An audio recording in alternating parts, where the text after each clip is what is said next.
that Israel was the innocent victim of Arab aggression, the only country was Israel.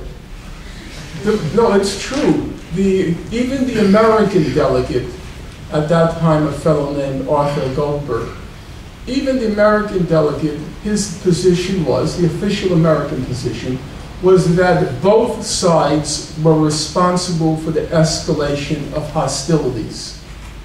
But there was no government in the world, except for Israel, which claimed that Israel was the innocent victim of Arab aggression. That still leaves a second question, the legal question. Because under the law, even if you fight a war of self-defense, you do not have the right in a war of self-defense to change your country's borders. And this has been the position of leading scholars in international law long before June 1967.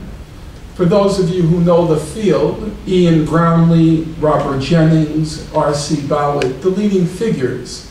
I'll just quote one of them, Mr. Jennings, Robert Jennings.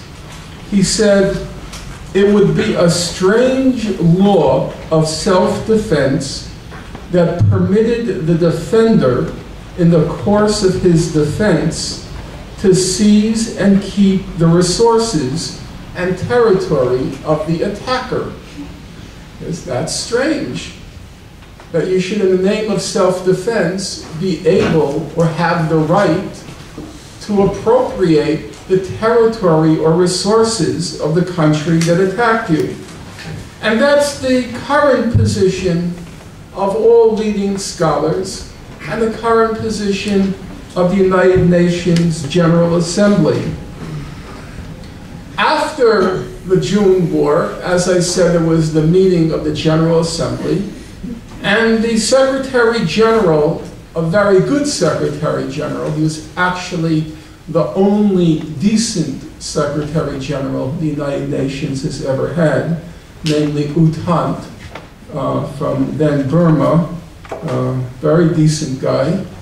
And Mr. Holt, he said, summarizing the opinion of the General Assembly, he said, "Everyone agrees that there should be no territorial gains by military conquest."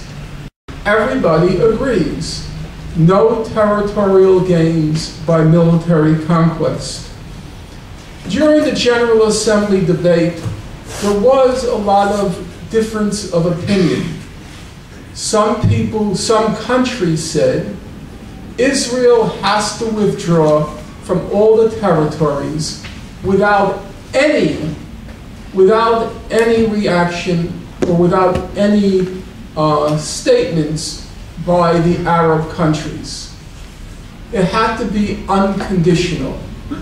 Other countries, mostly the Latin American countries, they said, no, Israel has to withdraw, but in turn, the Arab countries have to promise that they will not attack Israel in the future and that they will recognize Israel as a member state of the United Nations.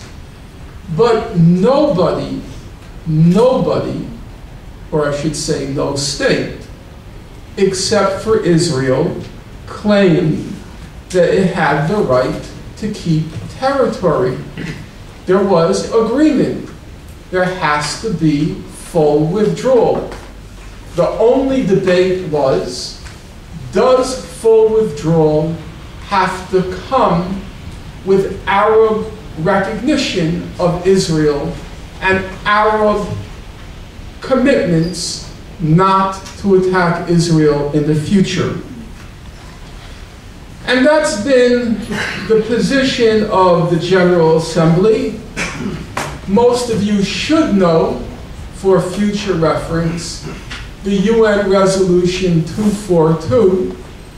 The General Assembly was unable to find agreement on how to resolve the conflict. So it moved in November 1967 to the Security Council. And the Security Council passed the famous UN Resolution 242. There were 15, as there are now, 15 members of the Security Council. Of those 15, 14 were on record as saying it is inadmissible to acquire territory by war. The only country which didn't say anything at the time of the 15 members of the Security Council was nationalist China, which was on the verge of being displaced by the People's Republic of China, and so they remained silent during most of the debates. But everyone else agreed, including the United States. The position of the United States was that you can only have what they called minor and mutual land swaps. That's to say, if Israel wants to keep 2% of the West Bank, then it has to give 2% of its territory to, at that time it was Jordan, now it's the Palestinians, but minor and mutual land swaps. But the minor and mutual have to end up being 0. Take 2 here, lose 2 here, and it comes to 0 because of that principle. It's inadmissible to acquire territory by war. Well, that's the history, long before, as I said, many of you were born. So let's try to bring the record up to the present, the record which concerns most of you in the room. And the record is quite clear, and any of you in this room can check it for yourselves. It's very simple in the era of internet. All you have to do is go to your computer and enter under Google the words peaceful settlement of the question of Palestine. Peaceful settlement of the question of Palestine. And if you enter those words in your Google, what will come up on the screen is the UN General Assembly record. Because every year, the UN General Assembly passes a vote on this resolution. It has the same title. It comes up around November of each year. And each year, the terms of the resolution are basically the same. So, to quote from this past year, the resolution says, "We affirm the principle of the inadmissibility of the acquisition of territory by war. We affirm the principle that the Israeli settlements in the Palestinian territory occupied since 1967, including East Jerusalem, those settlements are illegal.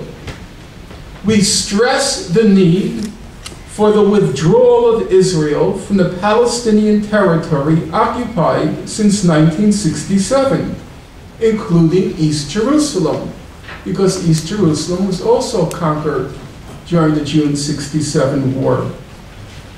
And we stress the need for resolving the problem of the Palestinian refugees in conformity with Resolution 194, the resolution that calls for the rights of Palestinians to return to their homes and compensation."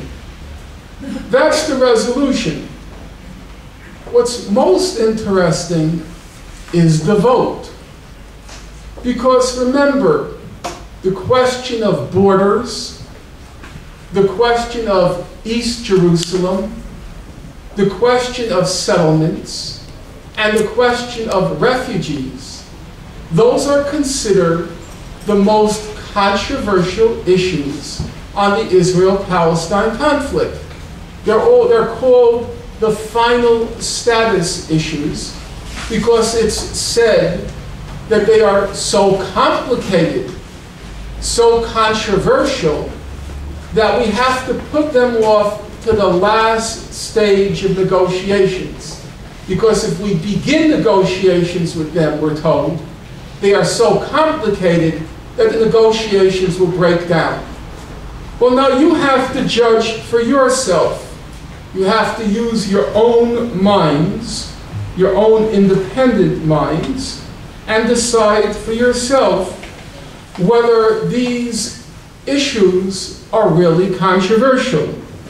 I just recite for you the principles of the resolution that's each year voted on in the UN. Now I will give you the vote. And then you decide, do the computations, if you're mathematically inclined. You decide whether it's very controversial. The vote in 1997, 155 to 2. The three negative